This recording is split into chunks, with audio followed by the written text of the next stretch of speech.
तो 5 kingdom classification में हमने मोनेरा के बारे में डिस्कस कर लिया, प्रोटिस्टा के बारे में डिस्कस कर लिया, फंजाई के बारे में डिस्कस कर लिया और आज हम पढ़ेंगे प्लांट्स के बारे में। ठीक है, आज अपन स्टार्ट करेंगे प्लांट किंगडम। तो सबसे पहले बात आती है प्लांट किंगडम में किन तरह के ऑर्गेनिज्म को रखा जाए। इस अर्थ पे किस तरह के ऑर्गेनिज्म को आप बोलोगे कि ये प्लांट्स हैं। तो उसके लिए मैंने पहले ही आपको बताया था क्या क्राइटेरिया रखे गए बच्चे, तो वो सारे ऑर्गेनिज्म, इस अर्थ के वो सारे ऑर्गेनिज्म जो कि मल्टीसेलुलर है, यूकैरियोटिक्स है, मल्टीसेलुलर यूकैरियोटिक, ऑटोट्रोपिक है, ऑटोट्रोपिक अपना खाना खुद बना रहे हैं, ठीक है, and they have cell walls, क्या है उनके सेल पर सेल वॉल है और वो सेल वॉल मेनली किसकी बनी है, सेलुलोज की। Cell wall is mainly made up of cellulose. ठीक है, तो इस तरह के जो ऑर्गेनिज्म है इस अर्थ पे उनको हम उठा के प्लांट किंगडम में रख देते हैं। अभी आप पढ़ोगे प्लांट किंगडम में बच्चे हम डिस्कस करने वाले हैं एल्गी के बारे में बात करेंगे, हम ब्रायोफाइट्स के बारे में बात करेंगे, हम टेरिडोफाइट्स के बारे में बात करेंगे, हम जिम्नोस्पर्म के बारे में फिर डिस्कस करेंगे बच्चे, और लास्ट में most advance most developed plant जिसको आप एंजियोस्पर्म बोलते हो, आप उसके बारे में डिस्कस करेंगे। और जब आप एल्गी के बारे में डिस्कस करेंगे बच्चे तो आप एल्गी के बारे में देखोगे कि एल्गी की जो बॉडी होती है वो थैलोइड होती है। एल्गी की बॉडी जो है वो थैलोइड बॉडी होती है। थैलोइड बॉडी का मतलब क्या हुआ, एल्गी की बॉडी में आपको लीफ, स्टेम, रूट, फ्लावर ये सब देखने को नहीं मिलेगा। और जब प्लांट की बात आती है तो आपके दिमाग में यही आता है कि वो ऑर्गेनिज्म जिनके अंदर रूट हो, स्टेम हो, लीफ हो, उनको बोल देते हैं कि हाँ ये प्लांट है, ऐसा कुछ पिक्चर आपके दिमाग में बनता है। लेकिन एल्गी के पास ऐसा कुछ नहीं है, फिर भी वो प्लांट है। वो प्लांट क्यों है, क्योंकि वो इन क्राइटेरियाज को फॉलो कर रहा है। वो मल्टीसेलुलर है, यूकैरियोटिक है, ऑटोट्रोपिक है, their cell wall is mainly made up of cellulose. ठीक है, तो ये हमें समझ में आ गया। सबसे बड़ी बात में ये पता चलेगा कि प्लांट किंगडम में किन तरह के ऑर्गेनिज्म को हम रखने वाले हैं। उसके बाद अब एक एक करके डिस्कस करेंगे। पहले हम एल्गी के बारे में डिस्कस करेंगे, फिर हम ब्रायोफाइटा के बारे में डिस्कस करेंगे, फिर हम टेरिडोफाइटा पे चलेंगे, ऐसे करके हम जिम्नोस्पर्म, एंजियोस्पर्म सबके बारे में इंडिविजुअली डिस्कस करने वाले हैं। और ये जो मैंने यहाँ पर सीक्वेंस लिखा है बच्चे, ये इवोल्यूशनरी ऑर्डर है। ठीक है, ये इवोल्यूशनरी ऑर्डर है, ऐसे नहीं लिख दिया किसी भी पहले, this is an evolutionary order. हमारे इस अर्थ पे प्लांट के नाम पर सबसे पहले हमारे एल्गी है। यही एल्गी के मेंबर जब थोड़ा इवॉल्व हो गए और डेवलप्ड हो गए, उनके अंदर और अलग अलग कैरेक्टर्स आ गए, तो उन्हीं एल्गी के मेंबर जो कि बाकी एल्गी के मेंबर से ज्यादा डेवलप हो चुके हैं, ज्यादा इवॉल्व हो चुके हैं, उनके अंदर कुछ ज्यादा कैरेक्टर्स आ चुके हैं जो बाकी एल्गी के मेंबर में नहीं है, तो उसी एल्गी के मेंबर को आप डाल देते हो एक नया ग्रुप बनाकर ब्रायोफाइटा में।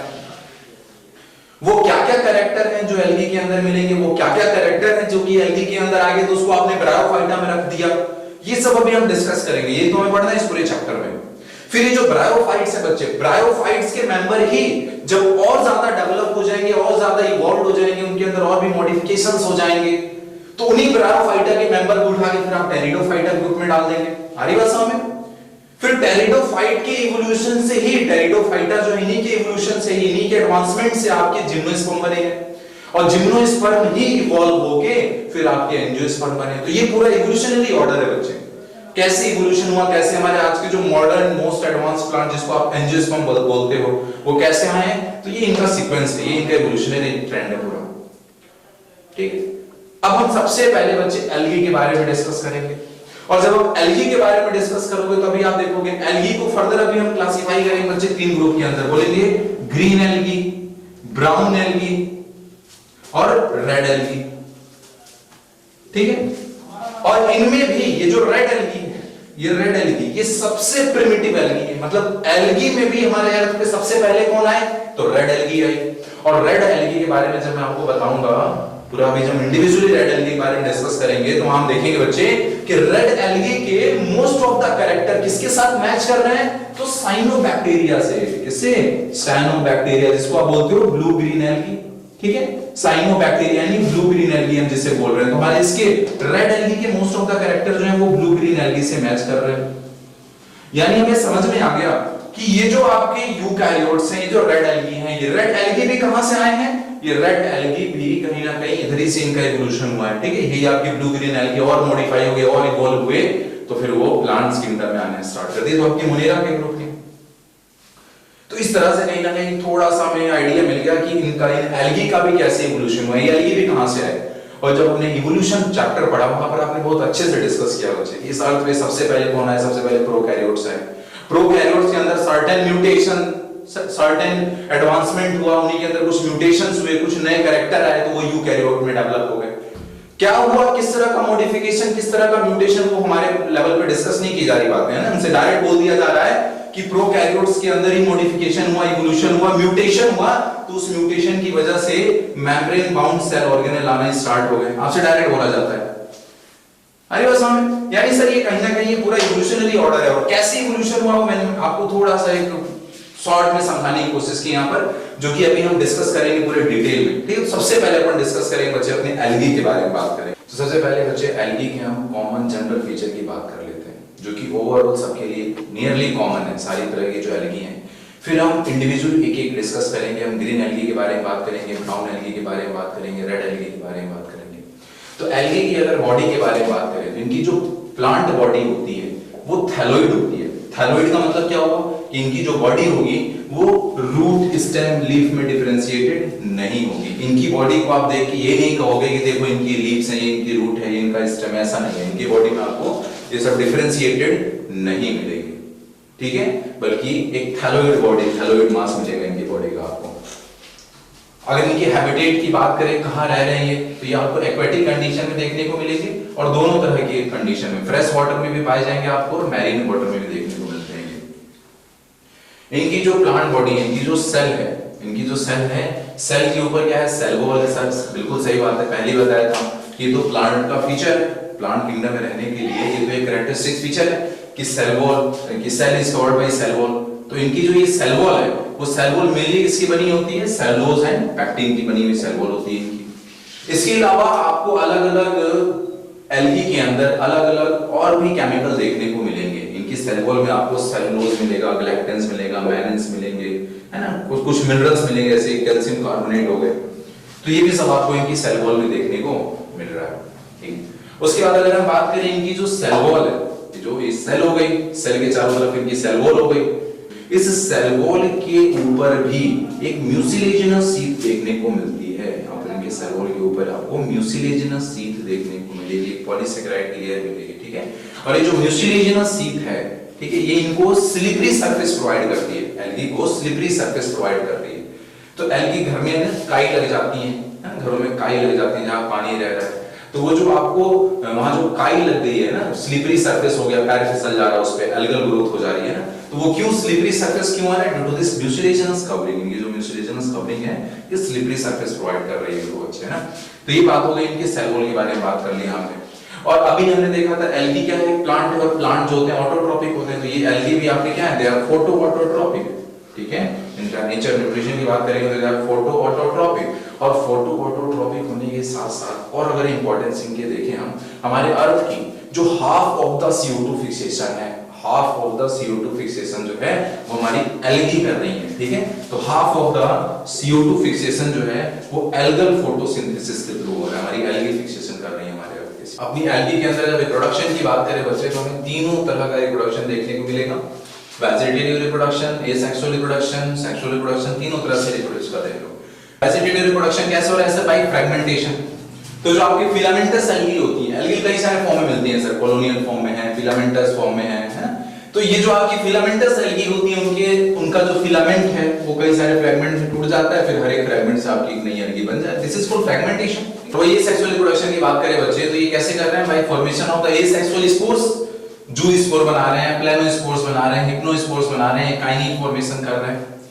ये जो जू स्पोर की बात करें बच्चे अगर, तो दे आर मोटाइल ये सेक्सुअल स्पोर्स होते हैं ना, and they are formed during favourable condition. वही अनफेवरेबल कंडीशन में ये कुछ अलग तरह के स्पोर बना रहे हैं। क्यों, कंडीशन अनफेवरेबल है, हार्श कंडीशन है, तो उसको रेजिस्ट करने के लिए इस स्पोर के अंदर कुछ अलग भी होना चाहिए।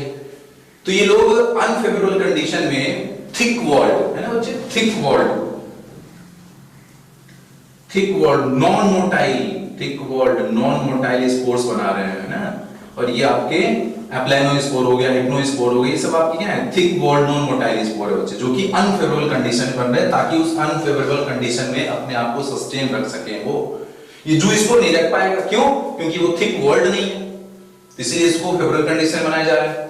एकाइनिक फॉर्मेशन की बात करें तो भी आप पढ़ चुके हो, थिक वॉल्ड सेल हो जाती है ना, cells become thick walled dormant cell हो जाती है और फेवरेबल कंडीशन आती है, फिर से वो अपना नॉर्मल फॉर्म में आ जा रही है। तो एकाइनिक फॉर्मेशन हमने ब्लू ग्रीन एल्गी के बारे में डिस्कस किया था।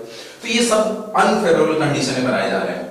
वहीं अगर हम सेक्सुअल रिप्रोडक्शन की बात करें तो सेक्सुअल रिप्रोडक्शन के दौरान क्या होगा सर यहाँ पर तो फिर बात आएगी सर मेल गैमेट की बात आएगी, फीमेल गैमेट की बात आएगी, मेल गैमेट फीमेल गैमेट को फ्यूज कराएंगे, जाइगोट बनाएंगे यहाँ पर हम, ठीक है, जाइगोट बनाएंगे।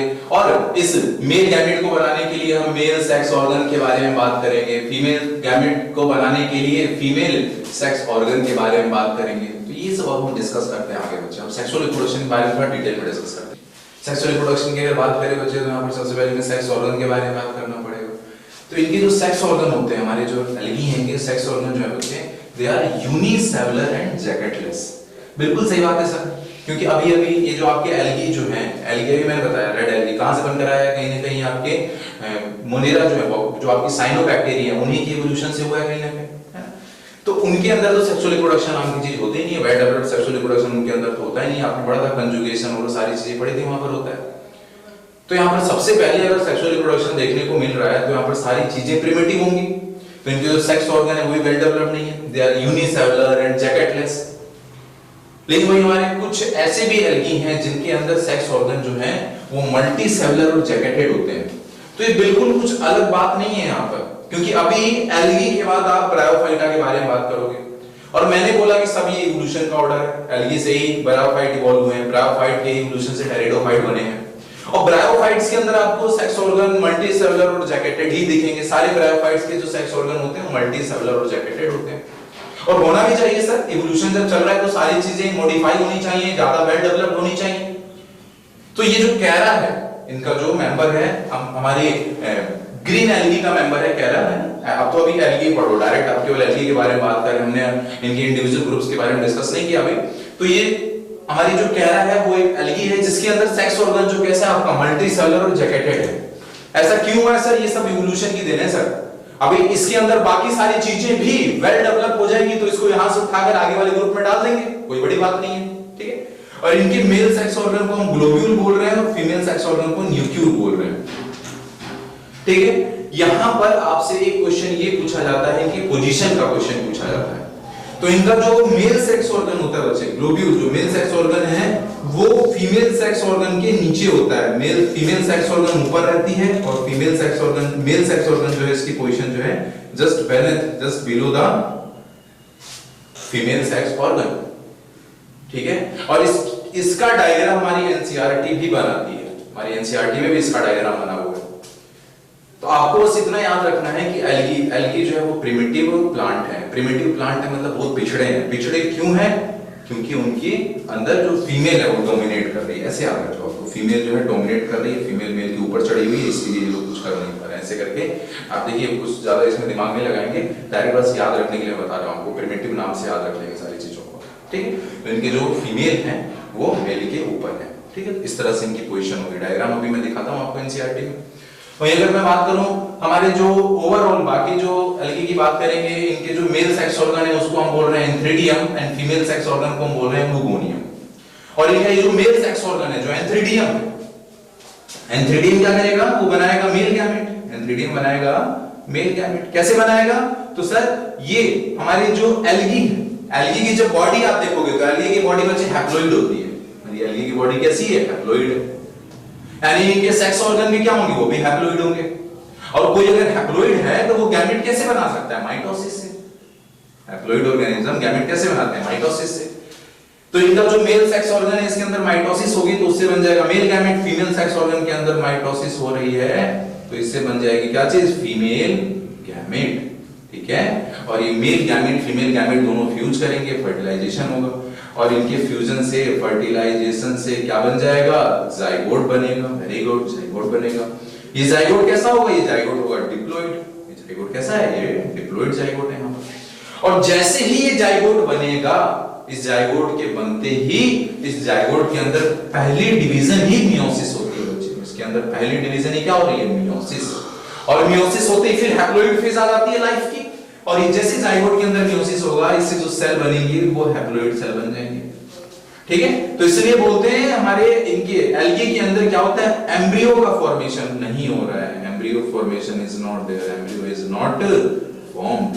एम्ब्रियो क्यों नहीं बना यहाँ पर, क्योंकि सर जाइगोट के अंदर फर्दर जब माइटोसिस चलती है, फर्दर और डिवीजन चलती है, जाइगोट जो मल्टी सेलुलर स्टेज में आता है तो बोलते हैं ये देखिए एम्ब्रियो बन गया। लेकिन हमारे एल्गी के जाइगोट के अंदर पहले ही डिवीजन मियोसिस हुई है, और मियोसिस होते ही फिर हैप्लोइड फेज आ जाएगी लाइफ की, इसलिए बोलते हैं यहां पर एम्ब्रियो का फॉर्मेशन नहीं हो रहा है, क्योंकि जाइगोट के अंदर फर्स्ट डिवीजन इज क्या बोलोगे, because first division in zygote is meiosis. ठीक है, ये रीजन हो गया हमारा कि क्यों एम्ब्रियो नहीं बन रहा है। ठीक है, और ये जो लाइफ साइकिल है, इस तरह की जो लाइफ साइकिल है, ठीक है, इसको हम बोलते हैं जाइगोटिक मियोसिस। ये तो मैंने आपको प्रोटिस्टा में डिस्कस कर लिया बच्चे, जाइगोटिक मियोसिस कब होता है, गैमेटिक मियोसिस कब होता है। तो जो डिप्लॉइड ऑर्गेनिज्म है वो गैमेट बनाते समय मियोसिस करते हैं, क्योंकि वो 2n होंगे तो गैमेट बनाते समय मियोसिस होगी, तभी तो हैप्लोइड गैमेट बनेगी। तो जो आपके डिप्लॉइड ऑर्गेनिज्म है वो गैमेटिक मियोसिस हो करते हैं। ठीक है, उनके अंदर गैमेटिक मियोसिस होती है, वो गैमेट बनाते समय मियोसिस देखने को मिलेगी वहां पर आपको। वही जो आपके हैप्लोइड ऑर्गेनिज्म है, हैप्लोइड ऑर्गेनिज्म के अंदर मियोसिस कब होती है सर, जाइगोट के अंदर मियोसिस होती है हैप्लोइड ऑर्गेनिज्म के अंदर, तो उसको हम बोलते हैं जाइगोटिक मियोसिस। हैप्लोइड ऑर्गेनिज्म के अंदर मिलेगा हमें जाइगोटिक मियोसिस। तो यहां पर एल्गी के अंदर भी क्या देखने को मिल रहा है आपको, जाइगोटिक मियोसिस मिलेगी, ना कि गैमेटिक मियोसिस। ठीक है, और ये जो इस तरह की जो लाइफ साइकिल है, इस लाइफ साइकिल को हम बोलते हैं हैप्लॉन्टिक लाइफ साइकिल। ठीक है, हैप्लॉन्टिक लाइफ साइकिल। अब ये हैप्लॉन्टिक लाइफ साइकिल क्या होती है, अभी आप बात करोगे जब आप ब्राउन एल्गी के बारे में बात करेंगे बच्चे ना, हमारी एल्गी जो है 3 ग्रुप में हम क्लासिफाई करेंगे एल्गी को, भी green algae, brown algae, red algae. तो उसमें जब ब्राउन एल्गी की बात करोगे बच्चे ने, तो ये ब्राउन एल्गी जो है एक्सेप्शनली ये डिप्लॉइड होती है, ब्राउन एल्गी आपकी एक्सेप्शनली डिप्लॉइड होती है, और इनका ही एक मेंबर है फ्यूकस। ठीक है, फ्यूकस, उस फ्यूकस की लाइफ साइकिल जो होती है वो डिप्लॉन्टिक होती है। आपका फ्यूकस क्या होगा, डिप्लॉन्टिक हो गया। ठीक है, यही देखो आप हैप्लो डिप्लॉन्टिक, डिप्लो हैप्लॉन्टिक जो आपको बता रहा हूं, अगर मैं यही एल्गी की ही, एल्गी का ही आपका ब्राउन एल्गी का ही एक और मेंबर है एक्टोकार्पस, ब्राउन एल्गी का ही मेंबर है एक्टोकार्पस, इसकी लाइफ साइकिल बच्चे हैप्लोडिप्लॉन्टिक होती है। हैप्लोडिप्लॉन्टिक, सारे ये क्वेश्चन है बच्चे, सब एनसीईआरटी की लाइन है, ऐसा क्वेश्चन है, ऐसा क्यों हो रहा है वो मैं आगे बताऊंगा आपको अभी। ठीक है, वहीं बात करूं पॉलीसाइफोनिया की। ठीक है, पॉलीसाइफोनिया जो कि एक रेड एल्गी है, पॉलीसाइफोनिया आपकी ये रेड एल्गी है बच्चे, इसकी लाइफ साइकिल हैप्लोडिप्लॉन्टिक होती है, हैप्लोडिप्लॉन्टिक। तो अब यहां पर बात ये आती है सर कि हैप्लोडिप्लॉन्टिक लाइफ साइकिल का मतलब क्या होता है, डिप्लॉन्टिक लाइफ साइकिल का मतलब क्या होता है ना। और मैंने भी बताया कि ओवरऑल जो एल्गी है, अगर ओवरऑल बात करें तो इनकी लाइफ साइकिल हैप्लॉन्टिक होती है ओवरऑल एल्गी की। ठीक है, तो कुछ एक्सेप्शन हो गए आपके, ओवरऑल एल्गी की लाइफ साइकिल हैप्लॉन्टिक होती है। तो इस हैप्लॉन्टिक लाइफ साइकिल का मतलब क्या होता है, अभी जब आप आगे चलोगे तो आपको जैसे ये हैप्लोडिप्लॉन्टिक मिला बच्चे ना, वैसे आपको डिप्लो हैप्लॉन्टिक लाइफ साइकिल मिलेगी, डिप्लो हैप्लॉन्टिक। तो फिर ये बात आती है डिप्लो हैप्लॉन्टिक का मतलब क्या होता है, इसलिए थोड़ा सा वेट करो आप। अभी मैं जो आपको ब्रायोफाइटा पढ़ाऊंगा बच्चे, तो वहां मैं उनकी लाइफ साइकिल बताऊंगा, वहां मैं आपको बहुत अच्छे तरीके से डिस्कस करूंगा कि हैप्लोडिप्लॉन्टिक का मतलब क्या है, डिप्लो हैप्लॉन्टिक का मतलब क्या है, हैप्लॉन्टिक का मतलब क्या है, डिप्लॉन्टिक का मतलब क्या है, मैं आपको डिस्कस करूंगा, सारी चीजें आप अच्छे समझ पाओगे। ठीक है, ये कैरा का एग्जांपल है, यहाँ पर फीमेल सेक्स ऑर्गन, ठीक है, इसकी पोजीशन जो है, और मेल सेक्स ऑर्गन इसकी पोजीशन नीचे है, फीमेल सेक्स ऑर्गन की पोजीशन ऊपर दिखा रखी है। इस पे डायरेक्ट क्वेश्चन आता है बच्चे कि कैरा के अंदर मेल सेक्स ऑर्गन ऊपर होगा, फीमेल सेक्स ऑर्गन ऊपर होगा, तो उसको आप कैसे याद रख सको वो मैंने आपको एक ट्रिक बता दी। और हमारी एल्गी बच्चे तीनों तरह का सेक्सुअल रिप्रोडक्शन का मोड देखने को मिलेगा, आइसोगैमस, एनाइसोगैमस, oogamous।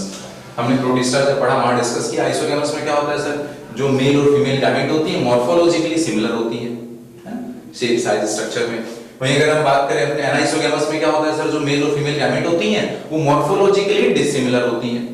और आपके oogamous में क्या होता है, आपका मेल गैमेट जो होगी छोटी होगी, मोटाइल होगी, फीमेल गैमेट बड़ी होगी, नॉन मोटाइल होगी, ये सारी चीजें हमने वहां डिस्कस किया बच्चे बहुत डिटेल में, सारी चीजें हैं।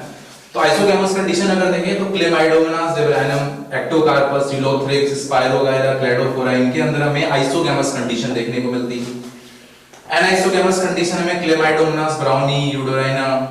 oogamous कंडीशन में chlamydomonas, coccifera, sargassum, volvox, fucus, chara, इन सब में देखने को मिलेगा। ठीक है। वही अगर हमारी एनसीईआरटी एक और बात लिखती है यहाँ पर, वो आइसोगेमस वाली कंडीशन में हमारी एनसीईआरटी में ये यूलोथ्रिक्स स्पायरोगायरा एग्जांपल दे रखा है बच्चे। यूलोथ्रिक्स के बारे में हमारी एनसीईआरटी बोलती है कि यूलोथ्रिक्स के अंदर जो मेल और फीमेल गैमेट होती हैं they are similar in size, similar in size, और होने भी चाहिए, मॉर्फोलॉजी में सिमिलर होने चाहिए, क्योंकि आइसोगेमस कंडीशन तभी तो बोल पाओगे आप इसको, ठीक है। And similar in size and they are motile, flagellated होती है, गैमेट्स होती हैं इनकी फ्लैजिलेटेड होती है, मोटाइल होती है।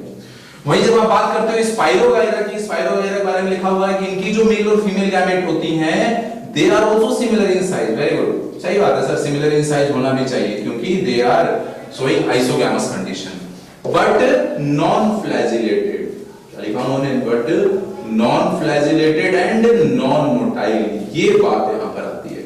अब बाद में हम ये भूल जाते हैं कि यूलोथ्रिक्स वाले के अंदर नॉन मोटाइल था कि स्पायरोगायरा के अंदर नॉन मोटाइल था, तो इसको याद रखने का बहुत सिंपल सा तरीका है। देखो स्पायरोगायरा में यस से स्टार्ट हो रहा है, यस मींस स्टैटिक, स्टैटिक मतलब रुका हुआ मतलब कि नॉन फ्लैजिलेटेड, बात खत्म। अब नहीं याद हो, अब नहीं भूलेगा कि स्पायरोगायरा के मेल और फीमेल गैमेट्स होते हैं वो नॉन फ्लैजिलेटेड, नॉन मोटाइल होते हैं, ठीक है। वहीं यूलोथ्रिक्स में मोटाइल होते हैं, फ्लैजिलेटेड होते हैं। और कहीं ना कहीं यहाँ पर अगर आप ऑब्जर्व करो बच्चे तो क्लेमाइडोमोनास, ये जो क्लेमाइडोमोनास है, क्लेमाइडोमोनास की अलग-अलग स्पीशीज में आपको तीनों तरह का सेक्सुअल रिप्रोडक्शन देखने को मिल रहा है। क्लेमाइडोमोनास जिब्राइनम ये आइसोगेमस कंडीशन शो कर रहा है, क्लेमाइडोमोनास ब्राउनी में आपको एनाइसोगेमस कंडीशन देखने को मिल रही है। वहीं जब आप बात कर रहे हो क्लेमाइडोमोनास कॉकीफेरा, किसके अंदर आपको ऊगेमस कंडीशन देखने को मिल रही है, मतलब कि अकेले क्लेमाइडोमोनास के अंदर अपने तीनों तरह का मोड देखने को मिल रहा है सेक्सुअल रिप्रोडक्शन का। इसलिए हम बोलते हैं कि हमारी जो क्लेमाइडोमोनास हैं ये कंप्लीट इवोल्यूशन शो कर रहे हैं सेक्सुअल रिप्रोडक्शन का, क्योंकि इनके अलग-अलग मेंबर में तीनों तरह का सेक्सुअल रिप्रोडक्शन देखने को मिल रहा है। तो they are showing the complete evolutionary trend of the sexual reproduction on Chlamydomonas. अब हम बात करें बच्चे क्लासिफिकेशन ऑफ एल्गी के बारे में, तो हमने अपनी एल्गी को मेजर 3 क्लासेस के अंदर क्लासिफाई कर रखा है, and that is Chlorophyceae, Phaeophyceae, Rhodophyceae. Chlorophyceae को बोल रहे हैं ग्रीन एल्गी, फियोफाइसी बोल रहे हैं ब्राउन एल्गी, रोडोफाइसी बोल रहे हैं रेड एल्गी।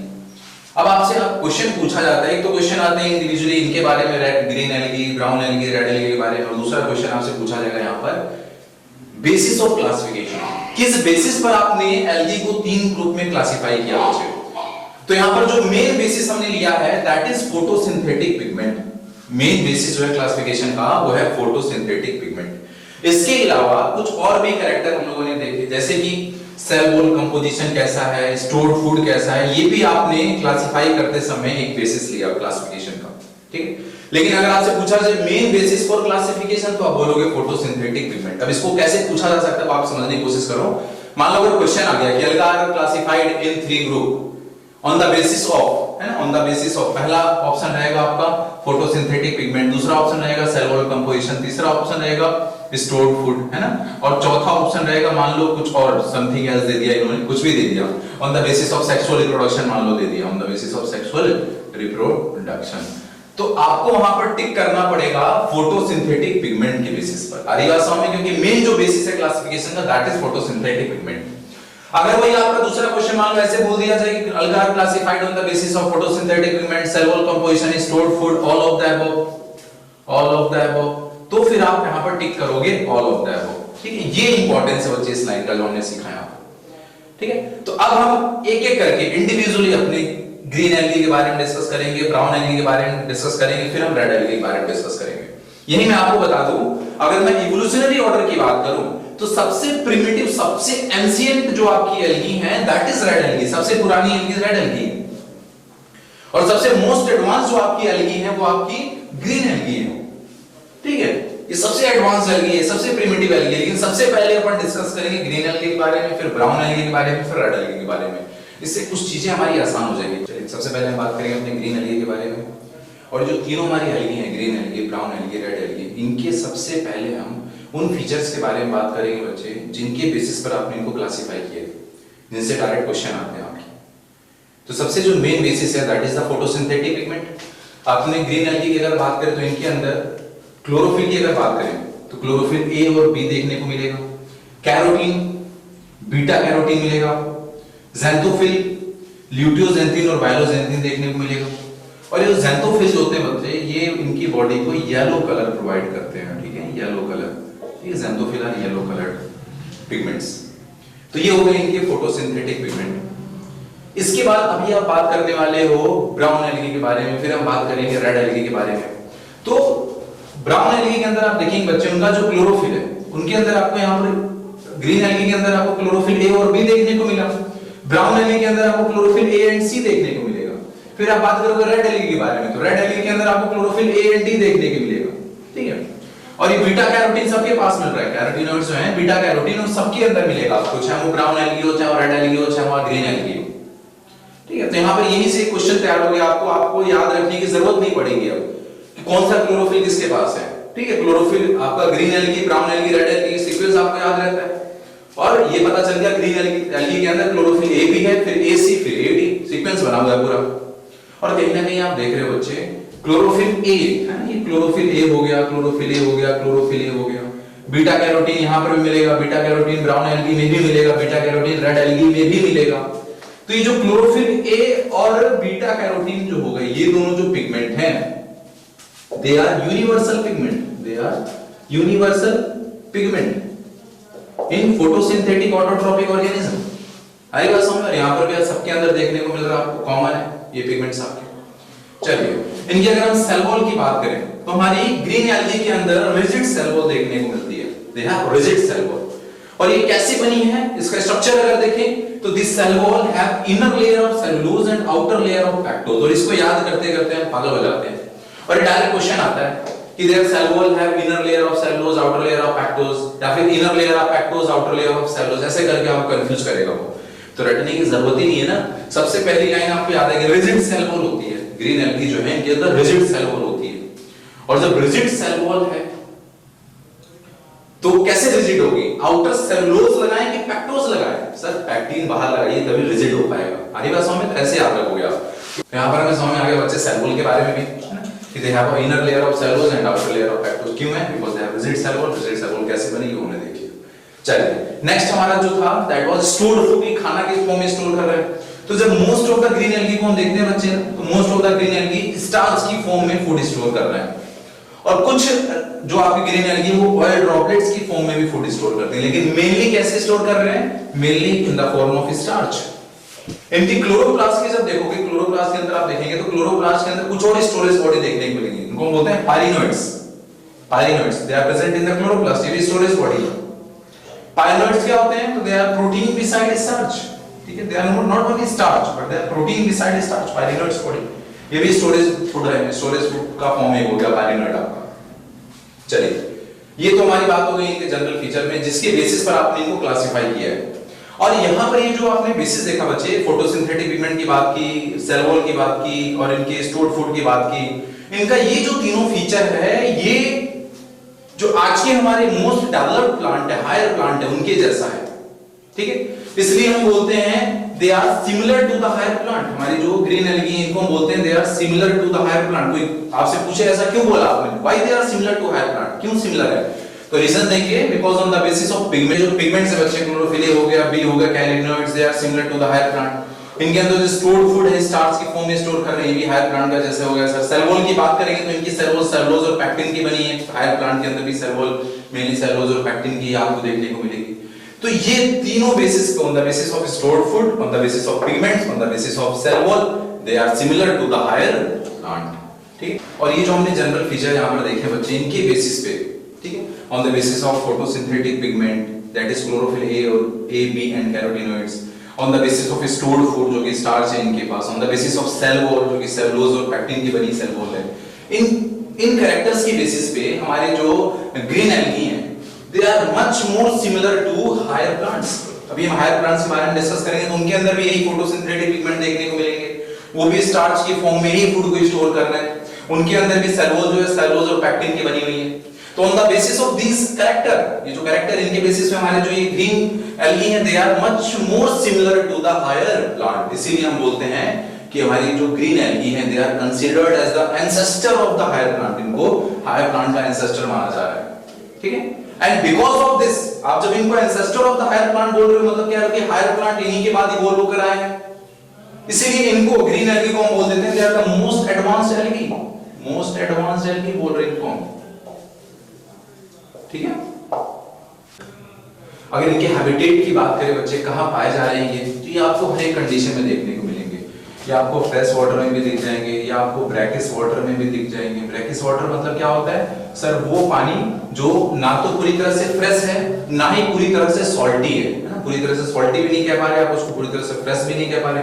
तो जो मैराइन और फ्रेश के बीच की जो कंडीशन होती है, खारा पानी कह रहे हो ना, दैट इज ब्रैकिश वाटर। और ये आपको मैराइन कंडीशन में भी देखने को मिलेंगे, मैराइन वाटर में भी देखने को मिल रहे हैं ना, मैराइन वाटर या फिर सॉल्टी वाटर जिसको आप बोलते हो, उसमें भी आपको देखने को मिल रहे हैं। रिप्रोडक्शन की अगर बात करें बच्चे, तो एसेक्सुअल रिप्रोडक्शन कैसे करेंगे भाई, एसेक्सुअल स्पोर्स फेवरेबल कंडीशन होगी, जू स्पोर बनाएंगे। इनके जो जू स्पोर होते हैं वो फ्लैजिलेटेड होते हैं, ठीक है। उनके अंदर 2 to 8 इक्वल है ना एंड एपिकल फ्लैजिला देखने को मिलेंगी, 2 to 8 नंबर होंगे फ्लैजिला के, है ना। पोजीशन की बात करोगे तो एपिकल इन पोजीशन, तो ये इनके फ्लैजिला के बारे में बात होगी इनके। सेक्सुअल रिप्रोडक्शन की अगर हम बात करें तो वो तीनों कंडीशन मिलेगी आपको, आइसोगैमस भी देखने को मिलेगा, एनाइसोगैमस, यूगैमस, ठीक है। तो अलग-अलग मेंबर में अलग-अलग कंडीशन देखने को मिलेगी। हम ग्रीन एल्गी के कुछ एग्जांपल के बारे में डिस्कस कर लेते हैं बच्चे। हमारे जो ग्रीन एल्गी है यूनिसेलुलर फॉर्म में भी दिख रही है, कॉलोनियल फॉर्म में भी दिख रही है, मल्टीसेलुलर फिलामेंटस फॉर्म में दिख रही है। तो यूनिसेलुलर में कौन कौन सी है आपकी, क्लेमाइडोमोनास है, क्लोरेला है और एसिटाब्युलेरिया है। ये जो क्लोरेला है बच्चे, इसके साथ कई सारी चीजें जुड़ी हुई हैं, कई सारे क्वेश्चन जुड़े हैं आपके। इसी को हमारे केल्विन साहब ने यूज किया था अपनी केल्विन साइकिल की, जब वो C3 साइकिल का डिटेल स्टडी कर रहे थे ना, तो इसी को उन्होंने अपने एक्सपेरिमेंटल मटेरियल की तरह यूज किया था क्लोरेला। इस क्लोरेला की बात करें बच्चे, तो it is used as a source of food and oxygen, ठीक है। इसको हमारे जो स्पेस ट्रैवलर है क्लोरेला को यूज कर रहे हैं as a source of food and oxygen. और ये जो क्लोरेला है यूनिसेलुलर मतलब सिंगल सेल्ड ऑर्गेनिज्म है, और सिंगल सेल्ड ऑर्गेनिज्म होते हुए इसके अंदर प्रोटीन कंटेंट बहुत ज्यादा पाया जाता है। It is the largest amount of protein. किसके बाद, आफ्टर स्पाइरुलिना। सबसे ज्यादा अगर पूछा जाएगा तो आप बोलोगे सबसे ज्यादा प्रोटीन कंटेंट जो सिंगल सेल्ड ऑर्गेनिज्म के अंदर होता है वो स्पाइरुलिना, उसके बाद हमारी क्लोरेला आती है। वहीं अगर एसिटाब्युलेरिया की बात करें, it is the largest single cell plant है ना बच्चे। तो अगर आप एक चीज और आप गौर करें यहाँ पर, तो आपने यहाँ पर ग्रीन एल्गी का जो एग्जांपल लिखा है, यूनिसेलुलर ग्रीन एल्गी का एग्जांपल लिखा है। और ग्रीन एल्गी क्या है, यूकैरियोट्स है, वेरी गुड, यूकैरियोट्स है ना, यूकैरियोट्स है। और उसके साथ साथ ये हमारे जो तीनों ग्रीन एल्गी ये कैसे हो गए, ये यूनिसेलुलर भी हो गए, देख रहे हो आप, ये यूनिसेलुलर भी हो गए, यानी ये तीनों हमारे क्या हो गए, यूनिसेलुलर यूकैरियोट हो गए। और हमने यूनिसेलुलर यूकैरियोट्स के लिए एक अलग से ग्रुप बना रखा है जिसको आप बोलते हो प्रोटिस्टा। क्या बोलते हैं, प्रोटिस्टा, याद है। उसमें हमने केवल एक ही क्राइटेरिया रखी थी प्रोटिस्टा ग्रुप में रखने के लिए, किंगडम में रखने के लिए आपने केवल एक ही क्राइटेरिया रखी है कि वो ऑर्गेनिज्म कैसा हो, सिंगल सेल्ड हो और यूकैरियोटिक हो। ऐसे सारे इस अर्थ के ऑर्गेनिज्म को हम लोगों ने उठाकर प्रोटिस्टा ग्रुप में रख दिया। तो हमारी ये क्लेमाइडोमोनास, क्लोरेला, एसिटाब्युलेरिया ये भी सब किसमें आने चाहिए, ये सब आपके प्रोटिस्टा ग्रुप में आने चाहिए थे, ठीक है। लेकिन आपने यहाँ पर क्यों रखा, यहाँ पर क्यों स्टडी कर रहे हो, क्योंकि इनकी जो लाइफ साइकिल है, इन तीनों की जो लाइफ साइकिल है वो हमारे ग्रीन एल्गी की जैसे रिजेंबल करती है, इसलिए हम इनको यहाँ पर एल्गी में रखते हैं, यहाँ पर पढ़ते हैं। लेकिन अगर आपसे क्वेश्चन पूछा जाए, मान लीजिए आ गया कि Chlamydomonas is an example of, 4 option रहेंगे उसमें। पहला ऑप्शन रहेगा आपका फंजाई, ठीक है। Second option is algae, third option मान लो कर देगा मोनेरा, है ना। फोर्थ ऑप्शन में आ जाएगा आपका प्रोटिस्टा।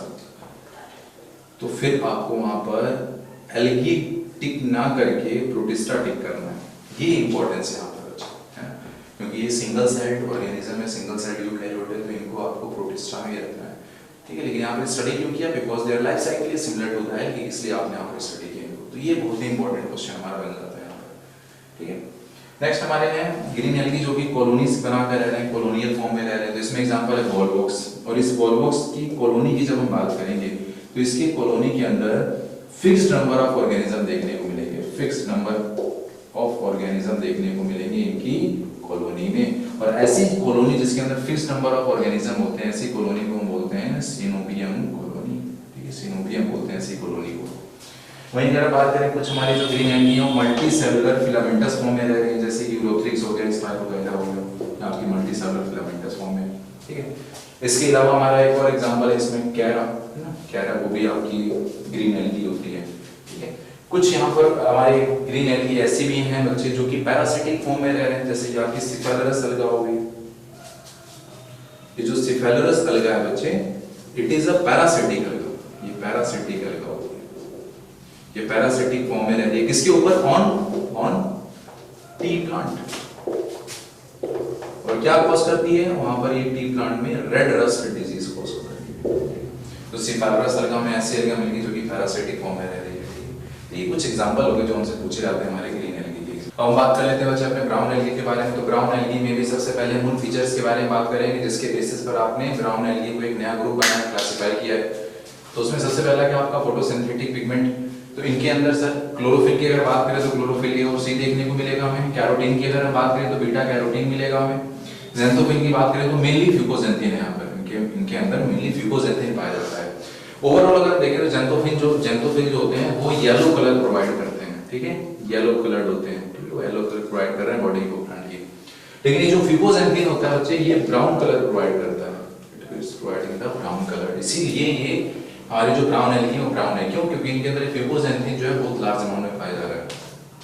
स्टोर्ड फूड की अगर बात करें तो they are storing food in the form of laminarin and mannitol. Laminarin और मैनिटोल की फॉर्म में फूड को स्टोर कर रहा है। क्या होता है ये कार्बोहाइड्रेट्स के ही डेरिवेटिव्स हैं ना, कोई स्टार्च की फॉर्म में स्टोर कर रहा है अपने कार्बोहाइड्रेट्स को, और ये उसी कार्बोहाइड्रेट को लेमिनारिन और मैनिटोल की फॉर्म में स्टोर कर रहे हैं। It is also a derivative of carbohydrate. उसके बाद बात करेंगे अगर सेल वॉल की बात करें तो सेल वॉल के बारे में जानने से पहले सबसे पहले हम ये देखें बच्चे किस तरह की कंडीशन में रह रहे हैं, इनके हैबिटेट कैसा है। नेक्स्ट इनके सेल वॉल के बारे में बात कर लेते हैं। इनके सेल वॉल के बारे में अगर हम बात करें तो उसके पहले हम ये देख लेते हैं बच्चे कि ये किस कंडीशन में रह रहे हैं, इनका हैबिटेट कैसा है, तो उससे हमें थोड़ा समझने में आसानी होगी इनके सेल वॉल के बारे में। तो they are mainly found in marine water, mainly marine condition में ही रह रहे हैं, ठीक है, इनको मैरीन एल्गा बोलते हैं इसीलिए। Very rarely they are found in fresh water, ठीक है, फ्रेश वाटर में बहुत ही रेयरली मिल रहे हैं, नहीं तो ये मैरीन वाटर और ब्रैकिश वाटर में ही ये मोस्टली आपको देखने को मिलेंगे आपकी जो ब्राउन एल्गी, इसलिए इनको मैरीन एल्गा बोलते हैं। तो सर ये जो मैरीन कंडीशन है उस मैरीन कंडीशन को रेजिस्ट करने के लिए, वहां सर्वाइव करने के लिए इनके अंदर कुछ एडाप्टेशन हो गए। क्या एडाप्टेशन है वो देखिए, इनके सेल वॉल की फॉर्म मिलेगा आपको। इनकी जो सेल वॉल है वो मेनली तो सेलुलोज की बनी है, सेलुलोज की बनी हुई सेल वॉल है, लेकिन इनकी जो सेलुलोजिक सेल वॉल होती है उस सेल वॉल के चारों तरफ एक जिलेटिनस कोटिंग देखने को मिलेगी आपको, ठीक है। It has a gelatinous coating of Elgin, Elgin जो कि एक हाइड्रोकोलोइड मटेरियल होता है, इसकी जिलेटिनस कोटिंग होती है इनके सेल वॉल के चारों तरफ। ये एल्जिन क्या कर रहा है बच्चे, ये इनको डेसिकेशन एंड शॉक से प्रिवेंट कर रहा है। This Elgin protect brown algae को ये डेसिकेशन और शॉक से प्रिवेंट कर रहा है, जो कि वहां पर मैरीन कंडीशन में इनको फेस करना ही है, वहां की कंडीशन ऐसी है, ठीक है। और sir this algin it is having a very high water holding capacity, इसके पास very high water holding capacity होती है, जिसकी वजह से इसको अलग-अलग जगहों पर यूज किया जा रहा है। इट इज अ फाइकोकोलोइड और हाइड्रोकोलोइड मटेरियल होता है, वाटर होल्डिंग कैपेसिटी बहुत ज्यादा इसके पास है, तो it is used for the soap, ice cream, polish, cream, plastics इनके बनाने में यूज किया जा रहा है इन एल्जिन को, ठीक है। अगर इनकी हम बॉडी की बात करें, ये जो ब्राउन एल्गी हैं इनकी बॉडी कैसी होती है बच्चे, तो इनकी बॉडी में एक हमें लीफ लाइक स्ट्रक्चर मिलता है, इनकी बॉडी में एक लीफ लाइक स्ट्रक्चर मिलेगा जो कि इनका फोटोसिंथेटिक पार्ट होता है। ये फोटोसिंथेटिक पार्ट है इनकी बॉडी का बच्चे, फोटोसिंथेटिक लीफ लाइक स्ट्रक्चर, इसको हम बोल रहे हैं फ्रंट ऑफ लेमाइना बोल रहे हैं। और ये जो फोटोसिंथेटिक जो लीफ लाइक स्ट्रक्चर है ये कैसे, अगर हम देखें सबस्ट्रेटम से कैसे अटैच है, विद द हेल्प ऑफ होल्डफास्ट इसको सबस्ट्रेटम से अटैच करा रहा है, और स्टाइक जो है इसके इस लीफी स्ट्रक्चर को होल्ड करके रख रही है, ठीक है। तो इसकी बॉडी में क्या मिल रहा है आपको, फ्रंट स्टाइक एंड होल्ड इसको सबस्ट्रेटम से अटैच कराएगा, स्टाइक लीफी स्ट्रक्चर को होल्ड करके रख रही है, और ये जो लीफी स्ट्रक्चर इसको फ्रंट और लेमाइना बोल रहे हो, ये इसका फोटोसिंथेटिक पार्ट होता है, ठीक है। तो इनकी जो बॉडी है वो लीफ लाइक दिख रही है, इसीलिए इनको हम लीफी एल्गी बोल देते हैं। ब्राउन एल्गी को क्या बोल रहे हैं आप, लीफी एल्गी बोल रहे हैं। क्यों बोल रहे हैं, because their body is leaf like है। तो ये हो गया इनके बॉडी के बारे में, ठीक है। अगर एक एनसीईआरटी का एग्जांपल देखें, फ्यूकस का एग्जांपल देखें, तो उसमें एयर ब्लैडर मिलेगा आपको, देखते हैं। ये देखिए, ये हमारी ब्राउन एल्गी है बच्चे, ये लेमिनारिया हो गया, ये आपका फ्यूकस हो गया, डिक्ट्यूटा हो गया। इसके अंदर देखो आपको एयर ब्लैडर देखने को मिल रहा है ना, ये एयर ब्लैडर देखने क्या काम है सर एयर ब्लैडर का, तो ये मैराइन कंडीशन में रह रही है, तो जब शॉक वेव चल रही है ना, वेव जब चल रही है, तो वेव के साथ साथ ये भी गिर गए, पानी में आ गए ऐसे, है ना। अब जब वेव जैसे चली जाएगी तो फिर वो खड़ा भी तो होना है, तो उसको खड़ा करने के लिए कौन सी चाहिए, सारी चीजें चाहिए, तो उसके लिए एयर ब्लैडर प्रेजेंट है, ठीक है, जिसकी वजह से आराम से फिर से क्या हो जाएंगे, अपराइट पोजीशन अपनी एक्वायर कर लेंगे। रिप्रोडक्शन की बात करें बच्चे, तो इनके अंदर एसेक्सुअल रिप्रोडक्शन, एसेक्सुअल स्पोर्स बना रहे हैं, जो स्कोर हो गया आपका, या फिर सेक्सुअल रिप्रोडक्शन के समय जो गैमेट्स बनाते हैं, ये दोनों इनके जो स्पोर्स हैं, जो स्पोर हो गया या फिर इनकी गैमेट की बात करो जो कि सेक्सुअल रिप्रोडक्शन के दौरान बनाया जाएगा, ये दोनों ही पियर शेप्ड होते हैं, their gamete are pear shaped. और इस पियर शेप्ड गैमेट पे two unequal laterally attached flagella आपको देखने को मिलेगी। मोटाइल गैमेट्स होंगे, मोटाइल स्पोर्स होंगे और इनमें टू अनइक्वल फ्लैजिला होंगी जो कि पोजीशन क्या उनकी लेटरल होती है। तो ये इनके गैमेट्स के बारे में बात हो गई। सेक्सुअल रिप्रोडक्शन की जब बात करोगे तो तीनों कंडीशन आपको देखने को मिलेगी, आइसोगैमस, एनाइसोगैमस, ओगैमस, ठीक है, ये सब कुछ देखने को मिल रहा है। और मैंने जब आपको स्टार्टिंग में ही इस सेक्सुअल रिप्रोडक्शन में जब बता रहा था तो मैंने वहां बताया आपको इनका जो मेंबर है फ्यूकस, उसकी लाइफ साइकिल डिप्लॉन्टिक है। एक्टोकार्पस की बात की थी मैंने, हैप्लोडिप्लॉन्टिक लाइफ साइकिल थी। तो ये सब हम पहले डिस्कस कर चुके हैं। अब एग्जांपल्स देख लेते हैं अपने ब्राउन एल्गी के बच्चे। एग्जांपल्स की बात करें बच्चे तो यहाँ पर आपको सार्गेसम है, लेमिनारिया है, एक्टोकार्पस है, डिक्टियोटा है, फ्यूकस है। ये हमारे कुछ एग्जांपल हो गए ब्राउन एल्गी के। हमारे एंसेटिक एग्जांपल है कैल्स, लेमिनारियम कैल्स बोल रहे हैं, इनकी बॉडी आपको 100 मीटर हाइट तक बॉडी देखने को मिलेगी आपको इनकी है। और ये जो आपके लेमिनारिया हैं इनसे आयोडीन एंड ब्रोमीन ऑब्टेन किया जा रहा है because they are marine condition में रह रहे हैं, तो वहां से आपको आयोडीन एंड ब्रोमीन भी ऑब्टेन किया जा रहा है इस लेमिनारिया से।